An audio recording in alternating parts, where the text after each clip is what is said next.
میرا ایک سوال ہے، نواز شریف، شہباز شریف صاحب، میرے مدرسے کا محتمم، میری مسجد کا مؤذن، میری مسجد کا امام، میرے مدرسے کا طالب علم تم سے آج سوال کرتا ہے کہ تم نے اپنے دور اقتدار میں کوئی دن ایسا تھا جس کے اندر مسجد اور مدرسے پہ چھاپا نہ مارا ہو؟ شیم تالیوں کی نہیں، لعنت کی بات ہے۔ مجھے بتاؤ، کوئی ایک دن بتاؤ جس دن تم نے امام مسجد کو گھسیٹتے ہوئے مسجد سے نکال کے چوکوں چوراہوں کے اندر ذلیل اور رسوا کرنے کی کوشش نہ کی ہو۔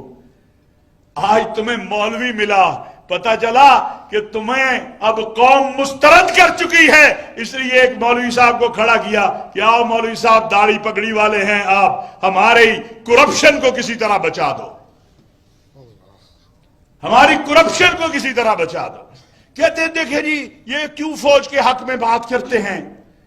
تمہیں کھلی چھٹی دیں، تم فوج کو گالیاں دو، تم فوج کے بارے میں بکواس کرو، تمہاری لمبی زبانوں سے فوج کے بارے میں وہ کلمات نکلیں جو کسی کو برداشت نہیں، اور اگر ہم کہیں کہ یہ فوج ہماری ہے، یہ جوان جو بارڈر پہ شہید ہوتا ہے یہ میرا ہے، تمہیں بڑی تکلیف ہوتی ہے، اس لیے کہ تمہارا ان شہیدوں سے کیا تعلق ہے، تمہارا ان غازیوں سے کیا تعلق ہے؟ تم نے تو مال بنایا ہے۔ یہ شہادت جو ہے نا، اور مجاہد ہونا اور غازی ہونا، یہ اللہ کے انعامات ہوتے ہیں، اور کرپٹ ہونا، کرپشن کرنا، یہ دنیا کے انعامات ہیں۔ آج میاں صاحب آپ کہتے ہیں ہمارے سعودی عرب سے تعلقات شاہ محمود خراب کرنے لگا تھا۔ میاں صاحب، پوری عرب اسلامی دنیا سے آپ نے ہمارے تعلقات کو خراب کیا، آپ کی وجہ سے، اور اگر کوئی تحقیق کرے تو پتہ چلے گا کہ مودی کو عرب دنیا کے اندر اگر کوئی مقام یا مودی کا کوئی دخل اندازی ہوئی وہ عرب دنیا کے اندر گیا تو میاں صاحب آپ کی وجہ سے گیا ہے۔ وہ عرب جو ضیاء الحق صاحب کے استقبال کے لیے کھڑے رہتے تھے، جو کہتے تھے پاکستان سے ہمارا تعلق جسم اور روح کی طرح ہے، اگر وہاں کوئی خلل آیا ہے تو عربوں سے زیادہ میاں صاحب ذرا اپنا گریبان چیک کیجیے۔ اور اب تو آپ ماشاءاللہ سائنسدان بھی بن گئے ہیں۔ یہ سوچنے کی بات ہے، فکر کی بات ہے۔ یہ سائنسدان صاحب ہمیں پتہ ہے آپ کیا کہنا چاہتے ہیں۔